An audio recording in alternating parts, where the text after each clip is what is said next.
Nanti aja setelahnya.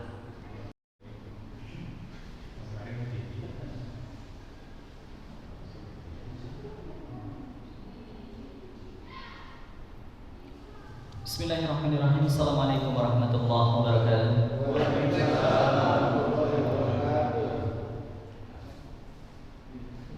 Alhamdulillah, alhamdulillah, nahmaduhu wa nasta'inuhu wa nastaghfiruh wa na'udzu billahi min shururi anfusina wa min sayyiati a'malina. May yahdihillahu fala mudilla lahu wa may yudlilhu fala hadiya lahu.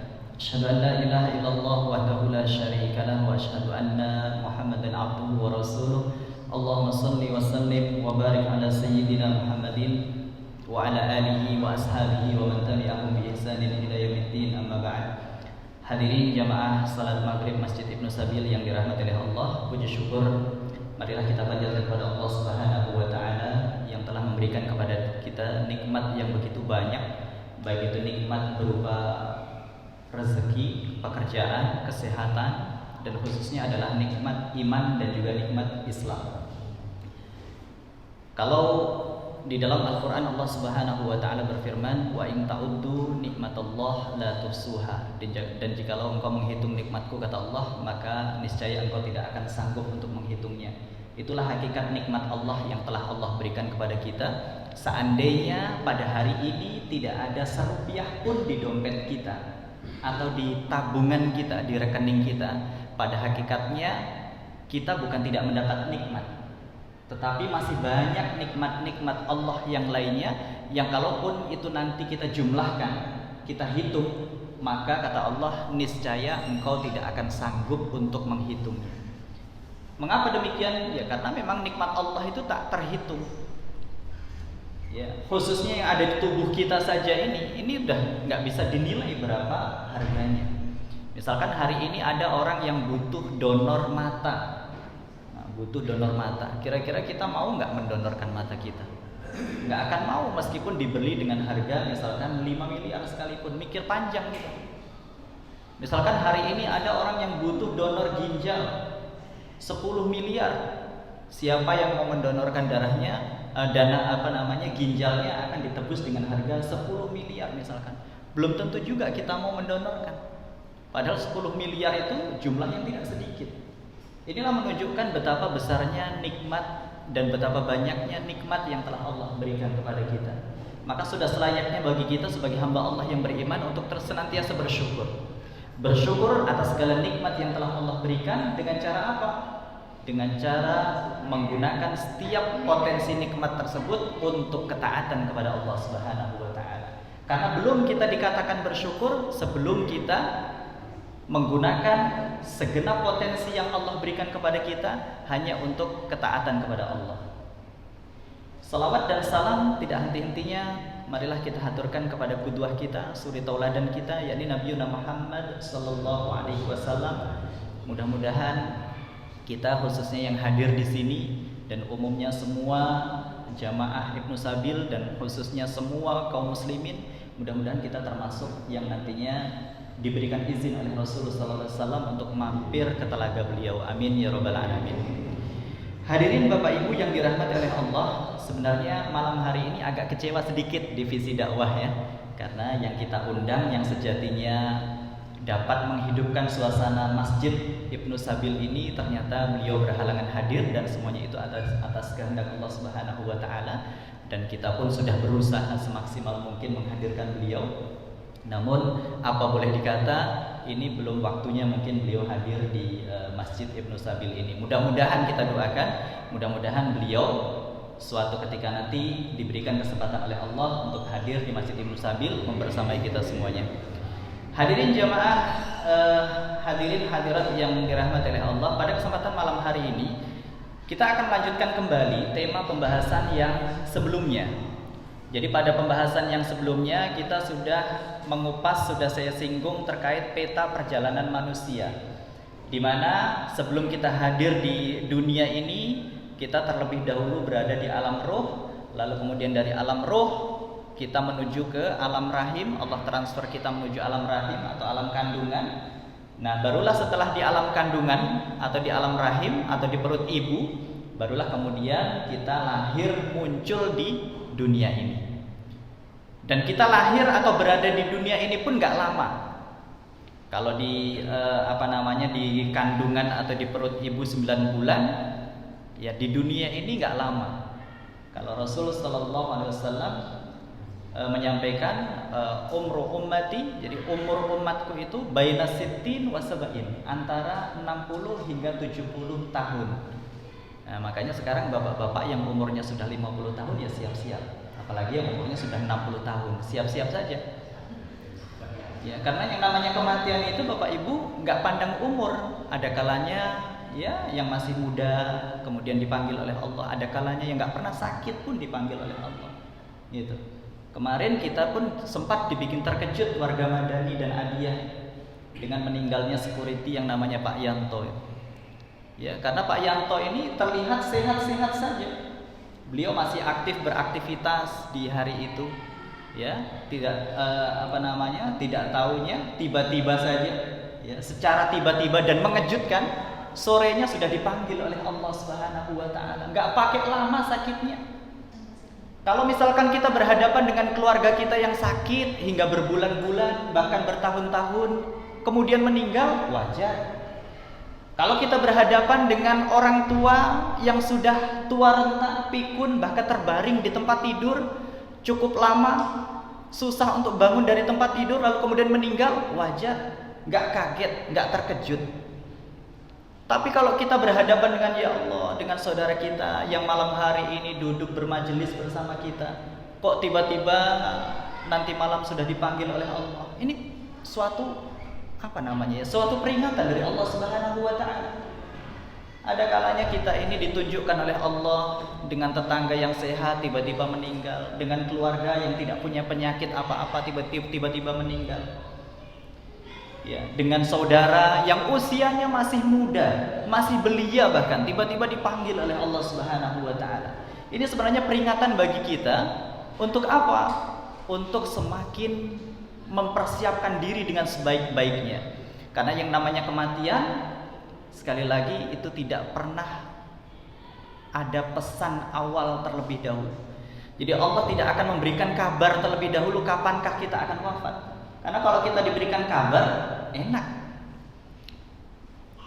Betul Mas ya? Kalau kita diberikan kabar, enak.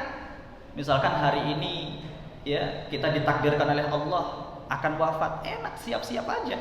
Sudah aktif aja di Masjid Ibnu Sabil, banyak-banyak sedekah, banyak-banyak sholat, banyak-banyak zikir. Tapi kalau nggak ada peringatan terlebih dahulu, ya Allah, kadang-kala kita masih sibuk dengan aktivitas kita, tiba-tiba dipanggil oleh Allah. Mending kalau aktivitasnya itu adalah aktivitas amal sholih, alhamdulillah. Kalau kita dicabut ruh kita, tiba ajal kita di saat kita sedang melakukan amal sholih, alhamdulillah. Ini tandanya husnul khatimah. Tetapi yang sangat disayangkan dan paling kita takutkan adalah ketika Allah mencabut nyawa kita di saat kita sedang melakukan amal buruk, amal sayyi'ah. Betapa ngerinya kalau kemudian kita wafat dalam keadaan seperti itu, sedang bermaksiat kepada Allah Subhanahu wa taala.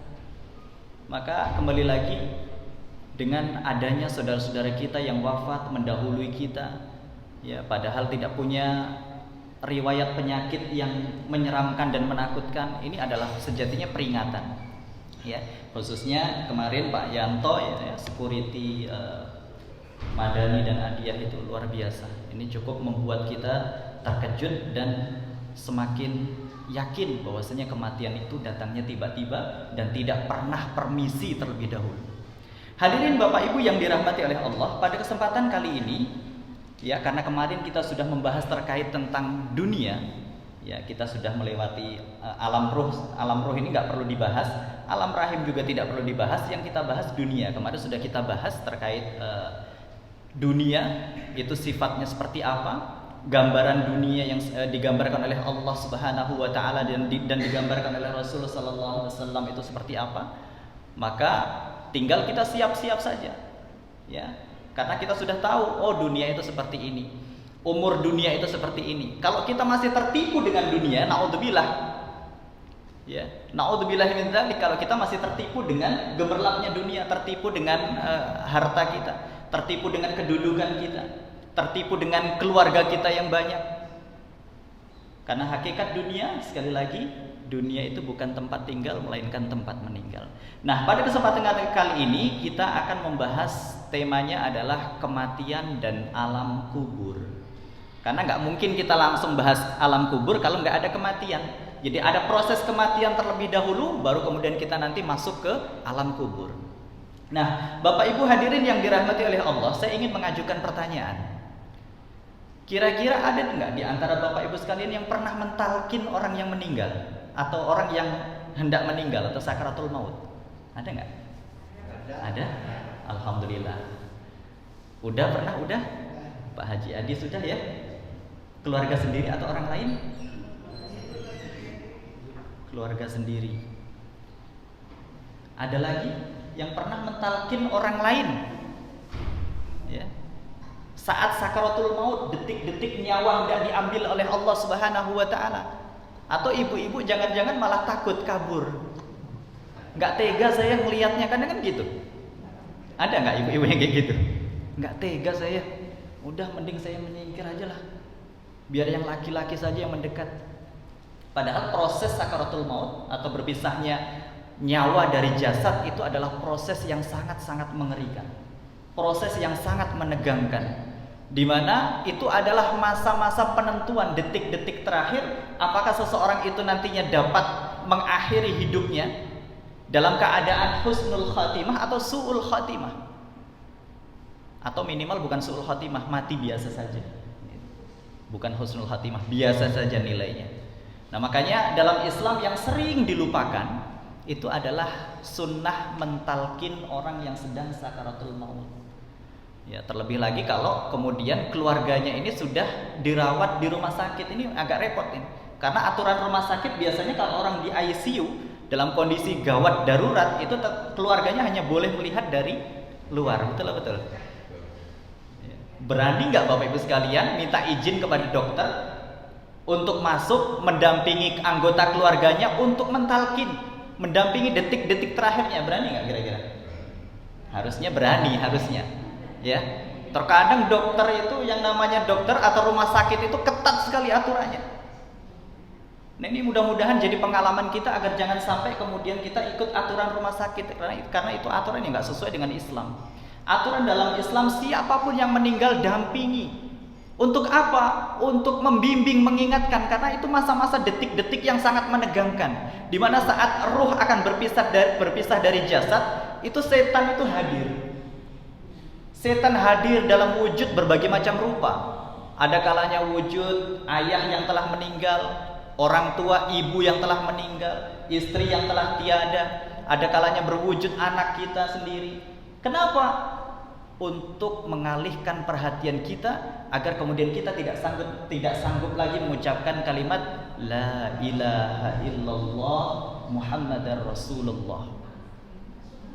Makanya pernah mungkin ibu-ibu, bapak-bapak sekalian mendengar ada seorang dokter yang bertugas di salah satu rumah sakit yang kemudian sempat membuat tulisan bahwasanya dari sekian ribu pasien itu hanya 1-2 saja yang sanggup mengucapkan kalimat La ilaha illallah di akhir hidupnya. Masa sih Ustadz nggak bisa ngucapin La ilaha illallah saja? Kan kita sudah baca setiap hari, setiap saat, setiap waktu. Kayaknya enak kalau lagi sehat gini, iya. Ibu bisa mengucapkan La ilaha illallah sampai beratus-ratus kali, beribu-ribu kali. Bapak-bapak sekalian juga bisa mengucapkan La ilaha illallah. Tapi yang harus kita catat adalah ketika kita sedang dalam keadaan sakaratul maut, itu proses yang sangat mengerikan, proses yang sangat menegangkan, sehingga tidak heran kalau kemudian banyak orang yang pada akhirnya tidak ingat kata apa yang harus diucapkan di saat itu. Kalimat thayyibah apa yang harus diucapkan di saat itu. Jangankan saat sakaratul maut, saat kita mengalami kesulitan di dunia saja, apapun itu, saat kita sedang terkejut sekalipun, kadang-kadang kalimat thayyibah itu nggak keluar dari lisan kita. Kalau nggak dibiasakan, kalau dibiasakan, insya Allah masih bisa. Astagfirullah, ya Allah ya Karim, ya Subhanallah, itu masih bisa. Tapi kalau sudah tidak terbiasa mengucapkan kalimat-kalimat thayyibah tersebut, itu bisa dibuktikan nanti ya, kalau kita sedang latah gitu, dikejutkan oleh sesuatu, itu kita lihat nih lisan kita nih yang keluar apa? Apakah kalimat thayyibah atau justru kalimat yang lain? Ini untuk menguji ya, sejauh mana zikrullah itu kita amalkan dalam keseharian kita. Apalagi kalau sudah proses sakaratul maut, dicabutnya ruh ini dari jasad kita ya, di mana kita akan digoda oleh iblis, oleh setan ya, agar kita berpaling ya, agar kita tidak mengingat Allah, agar kita tidak mengingat surga dan neraka, agar kita lupa kalimat apa yang harus kita ucapkan. Nah makanya dalam Islam disunahkan untuk mentalkin. Nah ini cuma sayangnya masih banyak di antara kita umat Islam yang nggak paham itu, nggak ngerti bahwasanya mentalkin itu bukan sesuatu yang remeh. Mentalkin itu sesuatu yang sangat-sangat penting, babak penentuan, babak final akhir hidup seseorang. Maka rugi kita kalau punya saudara, punya kerabat, punya keluarga, punya orang tua dirawat di rumah sakit dalam kondisi darurat, detik-detik terakhir, lalu kemudian kita tidak bisa mendampingi. Itu rugi. Karena dokter, perawat belum tentu mentalkin. Kalau dokter dan perawatnya mentalkin, alhamdulillah. Tapi yang kita khawatirkan kalau tidak, gimana dengan nasib orang tua kita sedang berjuang susah payah ya untuk mengingat Allah tapi nggak bisa, karena nggak ada yang membantu. Makanya kita dianjurkan untuk membantu ya. Nah bagaimana cara mentalkin dalam Islam? Kira-kira sudah ada yang mengamalkan dengan cara yang sesuai dengan sunnah Rasul, dengan yang dicontohkan oleh Rasul ya. Bagaimana caranya? Apakah lafadznya cukup Allah Allah saja ya, atau yang lainnya ya? Karena terkadang dulu saya pernah mengalami beberapa kejadian ketika ada orang yang mentalkin, apalagi kalau sudah masuk ke daerah-daerah pedesaan, itu memang beda-beda cara mentalkinnya itu. Kalimat yang paling benar yang diajarkan oleh Rasulullah SAW itu sebenarnya adalah La ilaha illallah. Nah kalimat La ilaha illallah ini saat kita mentalkin itu gimana caranya? Kita duduk di sebelah calon mayit tersebut. Orang yang sedang sakaratul maut itu kita duduk di sebelahnya, di sampingnya, khususnya di dekat telinganya. Kita bisikkan pelan, jangan dibentak-bentak, jangan. Itu orang meninggal, orang mau meninggal itu kondisinya susah, itu ya, pelan. Kita bimbing La ilaha illallah. Dan itu juga nggak boleh cepat-cepat. Kita belum selesai, misalkan baru hitungan detik nih, La ilaha illallah. Ini terus kemudian tercel, apa ya kalau bahasa Jawanya, tercel gitu ya. Itu nggak boleh. Ya, harus dipelan-pelan, dikasih jeda. Supaya apa? Supaya calon mayit itu bisa meresapi apa yang kita ucapkan. Nah, bagaimana akhir cara kita mentalkin? Akhir cara kita mentalkin adalah ketika orang tersebut, calon mayit itu sudah mengucapkan kalimat yang kita tuntunkan. Meskipun nantinya proses wafatnya itu agak ada jeda, nggak apa-apa. Kalau sudah mayit itu mengucapkan La ilaha illallah, sudah, jangan kemudian dilanjutkan lagi, kecuali kalau mayit tersebut setelah kita talkin itu ya masih ada jeda waktu ruh untuk keluar, kok mengucapkan kata-kata yang lain, baru kemudian kita lanjutkan. Tapi kalau ruh itu sudah, calon mayit itu sudah diam, ya sudah, jangan kemudian masih kita La ilaha illallah, La ilaha. Padahal sudah diikuti, sudah mengikuti, sudah bisa mengikuti. Kok masih ditalkin terus? Jangan. Ya, cukup satu kali saja. Kalau nggak ada kalimat lain setelah itu, maka nggak perlu dilanjutkan kembali. Kecuali kalau ada ucapan lain, baru kemudian kita dianjurkan untuk mengucapkan kalimat talqin lagi. Sampai betul-betul di hembusan nafas terakhirnya itu nggak ada kalimat lain yang diucapkan oleh calon mayit itu.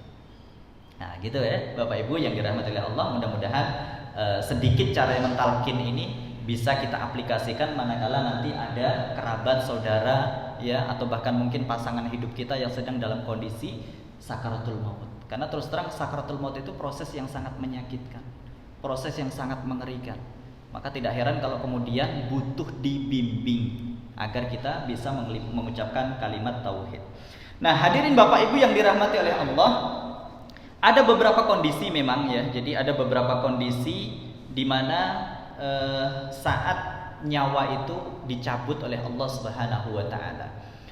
Jadi dalam sebuah hadis Rasulullah SAW memberikan gambaran ada perbedaan kondisi di mana ketika ruh itu dicabut oleh malaikat. Perbedaan antara apa? Antara orang beriman dan orang kafir. Itu memang ada perbedaan. Bagaimana kondisi orang kafir ketika nyawanya dicabut?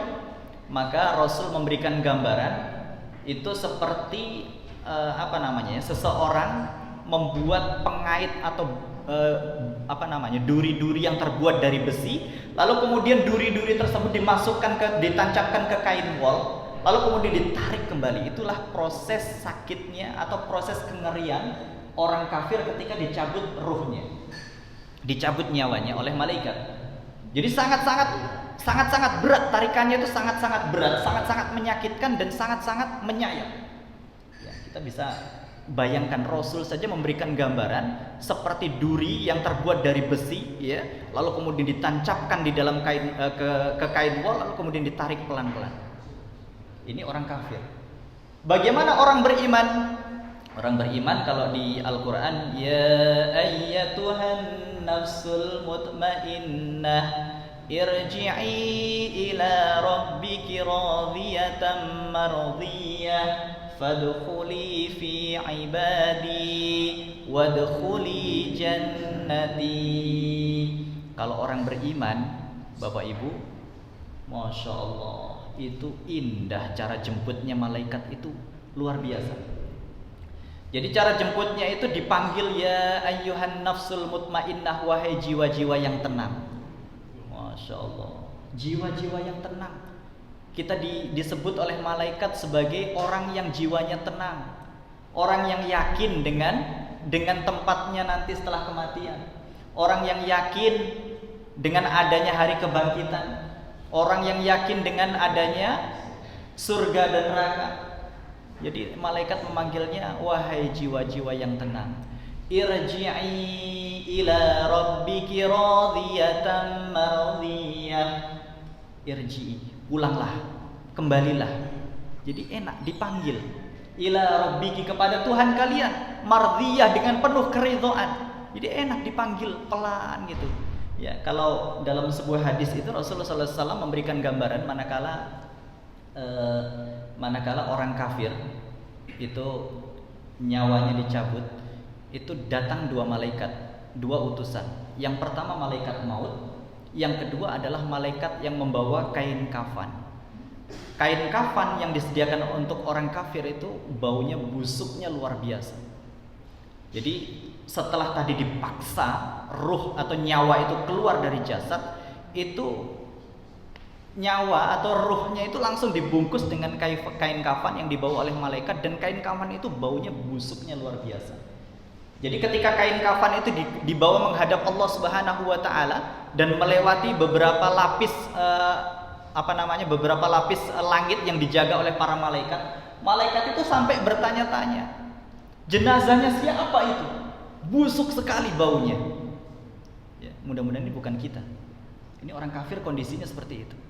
Nah, bagaimana orang beriman? Orang beriman pun sama. Akan datang dan turun dua malaikat. Yang pertama malaikat pencabut nyawa, yang kedua adalah malaikat yang menyediakan kain kafan.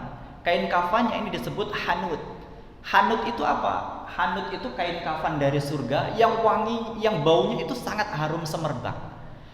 Nah, ketika nyawa itu sudah keluar dari jasad, maka itu segera dibungkus oleh malaikat.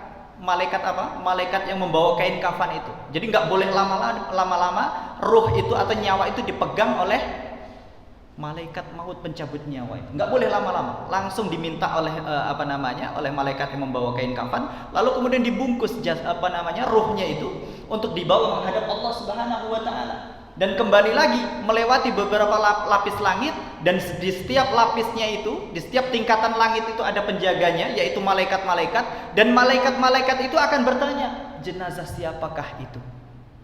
Baunya harum sekali, aromanya semerbak mewangi. Masya Allah, mudah-mudahan itu kita. Mudah-mudahan. Ya. Hadirin jamaah sekalian yang dirahmati oleh Allah. Maka jangan lagi ada di antara jamaah Ibnu Sabil ini yang kemudian menceritakan sesuatu yang sifatnya mitos. Mitos itu gimana? Mitos itu begini. Kemarin ruh orang tua saya datang ke rumah. Ruh ayah saya datang ke rumah. Ngomong langsung sama saya disuruh rajin-rajin ibadah, rajin-rajin sholat, rajin-rajin sedekah. Ya. Ada nggak yang seperti ini, kisah seperti ini? Banyak. Ya. Ada di antara kita itu, ya, yang kemudian ketika keluarganya meninggal itu didatangi wujud yang mana wujud itu seperti betul-betul orang yang telah meninggal, keluarganya yang telah meninggal. Ada yang berwujud anaknya, ayahnya, istrinya, ibunya. Ya. Apakah ini benar-benar ruhnya mereka? Tentu jawabannya tidak. Karena ruh itu ketika sudah dicabut oleh malaikat, itu sudah berada di dalam kekuasaan Allah Subhanahu wa Ta'ala. Jadi nggak bisa lagi balik lagi ke alam dunia untuk jalan-jalan, apalagi menemui anggota keluarganya. Ya, maka dibutuhkan dalil manakala ada yang menceritakan demikian. Hadirin Bapak Ibu yang dirahmati oleh Allah. Apa itu alam kubur? Ya, yang pertama di sini dijelaskan alam kubur itu adalah suatu kehidupan yang bersifat rohani yang akan dijalani oleh setiap orang yang telah meninggal dunia, baik jenazahnya itu dikubur atau jenazahnya itu tidak dikubur. Jadi alam kubur itu adalah suatu kehidupan. Ya, karena kenapa kita sebut kehidupan? Karena ketika kita sudah meninggalkan dunia ini, itu bukan berarti kita ini hilang begitu saja, nggak ada kabar beritanya. Tetapi justru ketika kita sudah meninggalkan dunia ini disebut dengan kematian, maka disitulah babak kehidupan baru kita itu hakikatnya sedang dimulai. Makanya ada kehidupan pasca kematian. Nah, di alam kubur itu prosesnya itu adalah kehidupan rohani. Jadi ruh kita yang hidup. Makanya ketika kuburan itu dibongkar, ya, meskipun memang ada beberapa azab kubur itu yang dinampakkan oleh Allah Subhanahu wa Ta'ala, itu hakikatnya sejatinya alam kubur itu adalah kehidupan rohani. Maka kebanyakan, ya, umumnya ketika kita membongkar jenazah keluarga kita, kerabat kita, saudara kita, teman kita, maka yang kita saksikan ya biasa-biasa saja. Jenazahnya itu nggak ada tanda-tanda apa saja, nggak ada tanda-tanda apapun, gitu ya. Tidak ada bekas-bekas penyiksaan, ya, tidak ada bekas-bekas pukulan-pukulan dan lain sebagainya. Tidak ada bekas-bekas kebakar yang lain dan lain sebagainya. Kenapa? Ya karena itu adalah kehidupan jasadi, ya, bukan rohani. Jadi itu fisik. Nah, kemudian yang kedua, alam kubur disebut juga alam barzah. Kenapa disebut alam barzah? Karena alam kubur itu sejatinya adalah pemisah. Pemisah antara apa? Antara kehidupan dunia dengan kehidupan akhirat. Ya, meskipun tidak sedikit para ulama memang menyampaikan bahwasanya alam barzah ini masuk kategori kehidupan akhirat, tapi baru pintu gerbangnya. Jadi ibaratnya kita mau masuk ke Masjid Ibnu Sabil itu baru kita berada di depannya, di gerbangnya saja. Ya, jadi pembatas antara kehidupan dunia dengan kehidupan akhirat.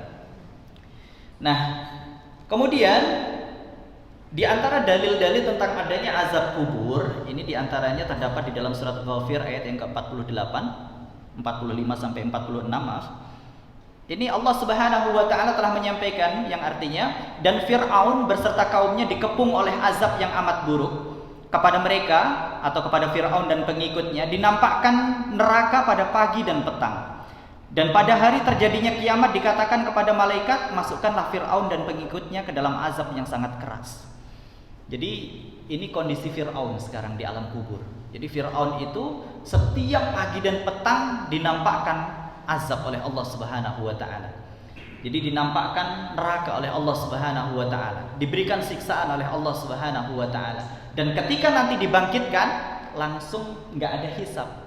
Langsung kemana? Langsung diperintahkan, ya, Allah memerintahkan malaikat untuk membawa Fir'aun dan pengikutnya ke neraka. Jadi ini adalah dalil di mana ada peristiwa di alam kubur, ada kejadian di alam kubur. Jadi tidak kemudian sebagaimana yang diyakini oleh sebagian orang, ketika seseorang itu sudah masuk alam kubur, maka yang sudah nggak ada aktivitas apa-apa, tidur sambil menunggu datangnya hari kiamat. Nah, lalu kemudian di antaranya lagi Nabi Shallallahu Alaihi Wasallam bersabda yang artinya sesungguhnya keduanya sedang diazab. Jadi ini terkait kisah di mana Rasul Shallallahu Alaihi Wasallam itu pernah melewati kuburan. Jadi beliau pernah berjalan hingga melewati suatu pemakaman dan beliau dinampakkan oleh Allah Subhanahu Wa Taala suara orang yang disiksa di alam kubur. Ya. Salah satunya tidak menjaga diri dari percikan air kencing, sedangkan yang lainnya suka mengadu domba antara manusia. Beliau lalu mengambil sebuah pelepah kurma yang masih basah, kemudian beliau belah menjadi dua bagian dan beliau tancapkan satu bagian pada masing-masing kuburan. Para sahabat bertanya, "Wahai Rasulullah, mengapa engkau melakukan hal ini?"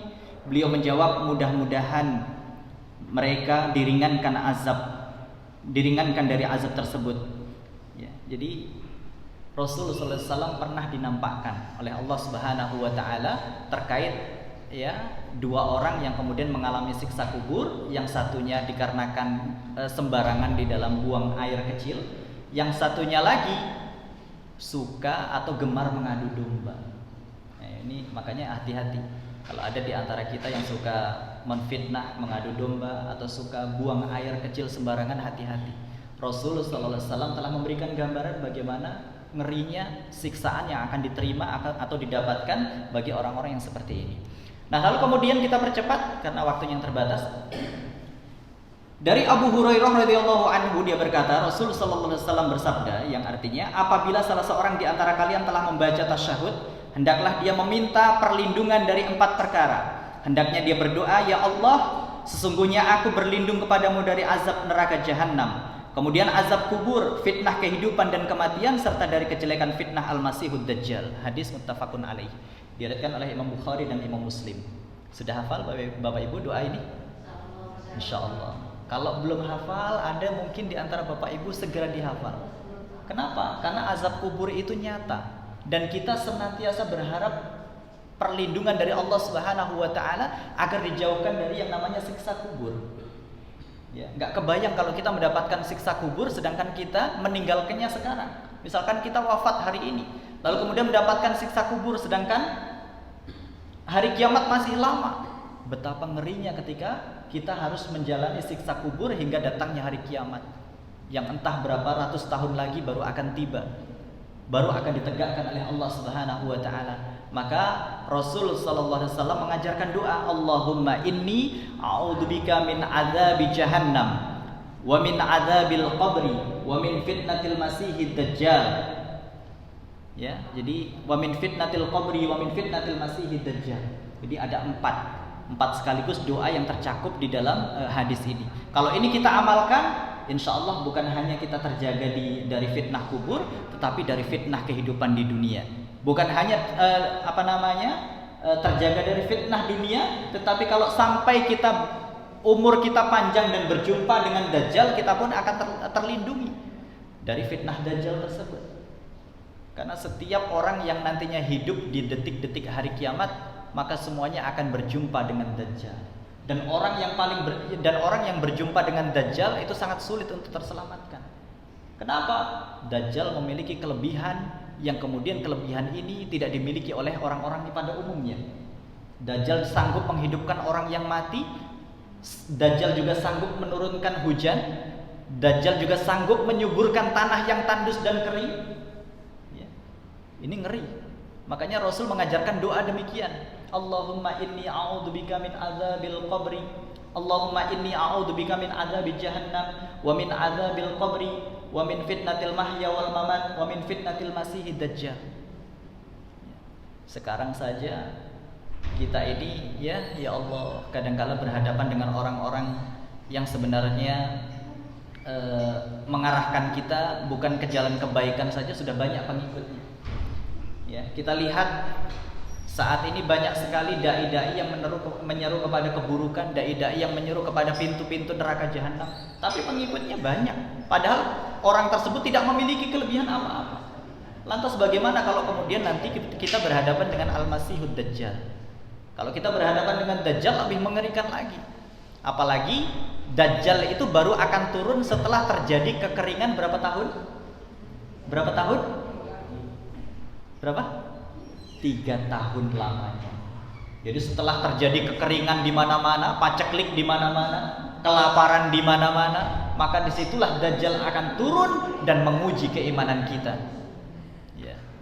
Makanya kita punya anak cucu ini harus diperkuat imannya. Kalau kita mungkin nggak bertemu dengan Dajjal, tetapi anak keturunan kita, Bapak Ibu, ya, itu bisa jadi mereka nanti yang akan berjumpa dengan Dajjal. Dan Dajjal ini sangat mengerikan. Datang di masa sulit, di saat orang-orang sedang butuh makanan, di saat orang-orang sedang butuh uang, di saat orang-orang sedang butuh air hujan, disitulah Dajjal akan turun dan memberikan penawaran-penawaran, memberikan pertolongan-pertolongan. Syaratnya gampang, asal mau jadi pengikut Dajjal maka hujan akan turun. Asal mau jadi pengikut Dajjal maka tanah yang kering, tanah yang tandus akan berubah menjadi subur. Tanah yang gersang akan berubah menjadi ranum kembali, menjadi hijau kembali. Ini Dajjal ini luar biasa memang. Makanya kalau ada pengajian yang membahas, ada kajian yang mengupas tentang Dajjal ini 1 jam pun nggak cukup. Ya. Hadirin jamaah sekalian yang dirahmati oleh Allah, di alam barzah nanti itu ada yang namanya fitnah kubur. Apa sih fitnah kubur itu? Ujian alam kubur. Jadi fitnah itu artinya ujian. Nah, fitnah kubur adalah ujian atau pertanyaan yang diajukan oleh malaikat munkar dan nakir pada ahli kubur. Pertanyaan tersebut meliputi 4 perkara. Yang pertama adalah siapa Tuhanmu? Yang kedua, apa agamamu? Yang ketiga, siapa nabimu? Dan yang keempat, apa kitabmu? Nah, kalau kita ditanya ini sekarang, kira-kira bisa jawab nggak nih? Bisa, gampang sekali. Ini pertanyaan anak SD. Ya, siapa yang nggak bisa jawab? Anak-anak pejuang subuh KIT juga lancar menjawab. Tapi sekali lagi Bapak Ibu hadirin yang dirahmati oleh Allah, para ulama telah menyampaikan, meskipun pertanyaan ini ringan, tetapi pertanyaan ini hanya bisa dijawab oleh orang-orang yang beriman. Saya kan beriman, Ustaz. Cukup demikian? Enggak juga. Iman itu enggak sekedar terucap di lisan. Iman itu harus diyakini dengan hati, terhujam dengan hati kita. Lisan mengucapkan saya beriman kepada Allah, hati juga meyakini. Yakin dengan seyakin-yakinnya dengan adanya Allah Subhanahu wa taala, Allah yang menciptakan alam semesta. Yakin dengan seyakin-yakinnya akan adanya hari kebangkitan dan hari pembalasan.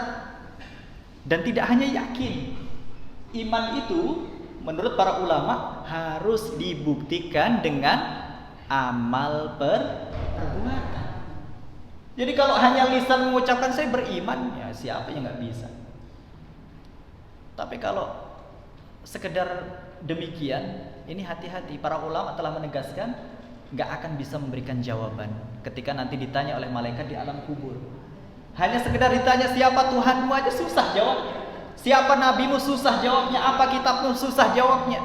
Tetapi bagi orang-orang yang beriman, yang kemudian meyakini dengan hatinya, ya, meyakini dengan seyakin-yakinnya, lalu kemudian dibuktikan dengan amal perbuatan, iman tidak sekedar hanya sebatas di lisan saja, maka insya Allah orang-orang yang demikian akan sanggup menjawab fitnah kubur atau pertanyaan-pertanyaan di alam kubur. Hadirin jamaah sekalian yang dirahmati oleh Allah, waktunya tinggal 5 menit, cepat sekali waktunya. Baik, jadi saya persingkat saja. Ini kondisi orang-orang kafir. Orang-orang kafir itu nanti ketika ditanya, ya. Jadi ketika meninggal, bukan ketika ditanya. Ketika meninggal lalu kemudian masuk alam kubur, ya, maka akan ditanya, siapa Robmu? Lalu kemudian Rob itu akan menjawab, mayat itu akan menjawab, la adri. Jadi mayat itu akan menjawab, saya tidak tahu. Ketika malaikat bertanya lagi, siapa nabimu? Jawabannya apa? La adri, saya tidak tahu. Ketika ditanya lagi, apa kitabmu? Maka mayat itu akan menjawab lagi, la adri, saya tidak tahu. Maka di saat itulah akan muncul penyeru, muncul suara yang sangat keras gitu ya. Suara yang sangat keras yang lalu kemudian mengatakan, hambaku telah berdusta. Jadi sudah dijawab nggak bisa, hambaku telah berdusta. Lalu kemudian setelah itu ya jadi orang itu akan dihamparkan, diberikan bentangan oleh malaikat. Bentangan apa? Bentangan atau hamparan yang terbuat atau berasal dari neraka. Kemudian dibuka oleh malaikat pintu menuju neraka. Jadi dia bisa menyaksikan gambaran tempatnya nanti setelah hari kiamat itu tiba itu di mana. Jadi sangat-sangat mengerikan. Dan bukan hanya itu saja, nggak cukup sampai di situ. Jadi ketika orang kafir itu ditanya dan tidak bisa memberikan jawaban, maka orang kafir itu akan diberikan pendamping oleh Allah Subhanahu wa taala sambil menunggu datangnya hari kiamat. Bagaimana bentuk pendampingnya? Bentuk pendamping orang kafir itu baunya sangat busuk, mukanya sangat buruk. Dan itu akan mendampingi sampai kapan? Sampai tibanya hari kiamat. Nah, kira-kira tersiksa apa enggak ini? Sudah dalam kondisi kuburannya disempitkan oleh Allah Subhanahu wa taala, diberikan hamparan dari neraka, lalu kemudian diberikan pendamping yang aromanya sangat busuk dan menyengat. Ini kita bisa bayangkan kalau kita tinggal di kos-kosan, lalu kemudian kita memiliki teman yang bau badannya busuk luar biasa. Mungkin nggak lama kita tinggal di situ sudah pengennya pindah aja. Tetapi kalau sudah di alam kubur nggak bisa berkata apa-apa, ibu-ibu hadirin yang dirahmati oleh Allah. Kalau sudah di alam kubur, kita mau lari kemana? Kuburan sudah disempitkan oleh Allah Subhanahu wa taala. Yang kita lihat hanya pemandangan neraka. Ini kalau orang kafir. Nah, bagaimana kondisi orang beriman? Kondisi orang beriman kita tunggu di waktu dan episode yang akan datang. Ketika Ustadz tidak ada yang datang lagi, kalau ada yang tidak hadir lagi. Insyaallah. Ya, dan ini memang ada nanti pembahasan diantaranya adalah kisah ketika Nabi Muhammad SAW dibawa oleh malaikat menyaksikan bagaimana dahsyat dan ngerinya siksa neraka. Insyaallah kita akan sampaikan di pertemuan selanjutnya. Mungkin demikian yang dapat Al-Fakir sampaikan, kurang dan lebihnya mohon maaf dan mohon doanya mudah-mudahan bulan November Ustadznya tidak ada yang berhalangan, ya mudah-mudahan semuanya dapat hadir sehingga materi ini nanti kita lanjutkan ya mungkin tahun depan gitu ya, harapannya begitu. Baik, kita tutup majelis ini, kita kembalikan kepada MC untuk menutup. Kami silakan. Baik, jazakallah atas penjelasannya. Kita tutup sementara untuk dengan kembali. Assalamualaikum warahmatullahi wabarakatuh. Waalaikumsalam. Terkait yang pertama tadi, yang terkait kondisi orang beriman itu, orang kafir. Ketika nanti orang kafir diajukan pertanyaan kepada mereka, lalu kemudian mereka tidak bisa memberikan jawaban, maka di dalam hadis yang disampaikan oleh Rasulullah SAW itu akan muncul, akan ada penyeru dari langit yang tentunya itu adalah suara Allah Subhanahu wa taala. Hambaku telah berkata dusta, kata Rasul. Hambaku telah berkata dusta, maka berilah dia hamparan dari neraka dan bukakanlah sebuah pintu masuk untuknya ke neraka. Maka panas neraka dan asapnya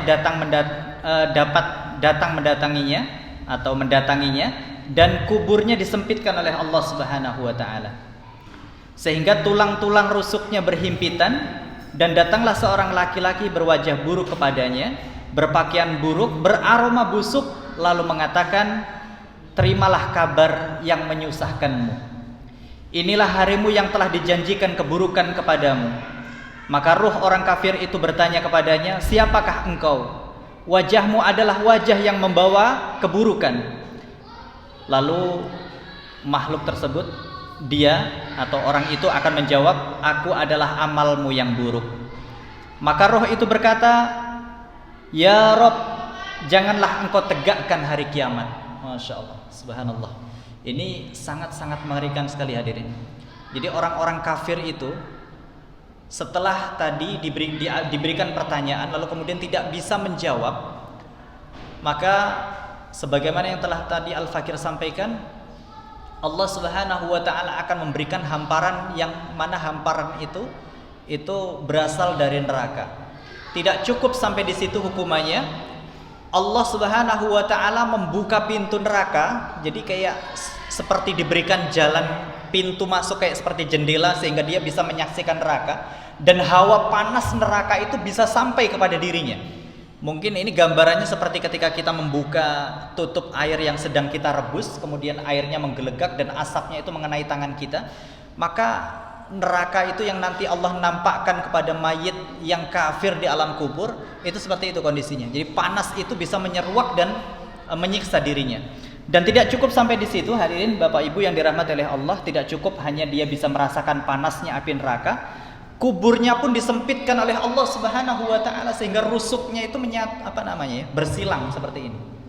Tapi jangan coba-coba dibongkar lagi makam, karena nggak akan terjadi rusuknya seperti itu. Karena kalau sudah berbicara kehidupan di alam kubur, itu adalah kehidupan rohani. Jadi ruhnya itu akan dihimpit oleh alam kubur. Dan tidak cukup sampai di situ hukuman yang Allah berikan, maka hukuman yang terakhir yang sangat mengerikan, ya, dia akan ditemani oleh sesosok makhluk yang sangat buruk. Kalau di sini tadi Rasul menyampaikan, ya, pakaiannya itu buruk, lalu kemudian aromanya busuk, dan dia akan mengatakan, terimalah kabar yang menyusahkanmu, ya, sehingga orang ini nanti, ya, mayit yang kafir ini akan bertanya, siapakah engkau? Siapakah engkau? Kenapa engkau mendatangiku? Kenapa engkau menemaniku? Maka sesosok makhluk yang buruk ini akan menyampaikan, aku adalah amalmu yang buruk. Jadi semua amal-amal buruk yang dikerjakan di dunia ini akan Allah himpun dan dijadikan sesosok makhluk yang nanti akan mendampingi hingga datangnya hari kiamat. Nah, apa yang terjadi hadirin Bapak Ibu yang dirahmati oleh Allah ketika orang kafir itu mendapatkan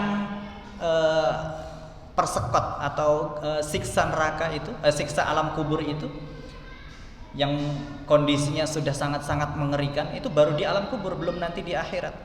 Maka orang kafir itu akan menyeru, ya Allah, ya Rabbi, jangan engkau tegakkan hari kiamat. Artinya apa? Jangan sampai terjadi hari kiamat, tunda aja deh, nanti aja hari kiamat. Kalau perlu nggak ada itu hari kiamat. Kenapa? Karena orang kafir sudah merasakan di alam kubur saja mereka tersiksa yang sangat luar biasa. Bagaimana nanti ketika mereka dibangkitkan oleh Allah Subhanahu wa taala dan harus menghadapi beratnya siksa neraka. Na'udzubillah min dzalik. Ini kondisi orang kafir. Dan sebagai penutup, bagaimana kondisi orang beriman?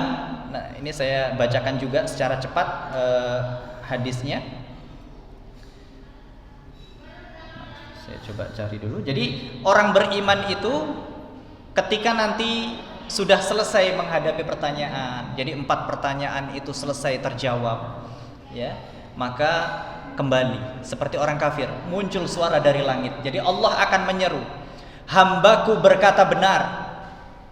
Jadi Allah akan menyeru, hambaku berkata benar. Setelah tadi dijawab 4 pertanyaan, Allah akan menyeru dengan suara yang sangat keras, hambaku berkata benar. Berilah dia hamparan dari surga. Jadi orang beriman itu nanti diberikan hamparan dari surga. Dan hamparan itu seluas mata memandang, indah rasanya.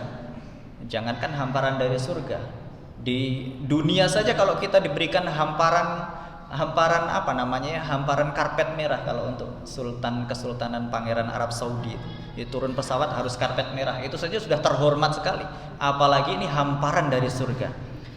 Nah, lalu kemudian tidak cukup sampai di situ, Allah memberikan hadiah kepada orang beriman. Jadi Allah akan menyampaikan kembali, dan berilah dia pakaian dari surga. Langsung diberikan pakaian dari surga, Bapak Ibu.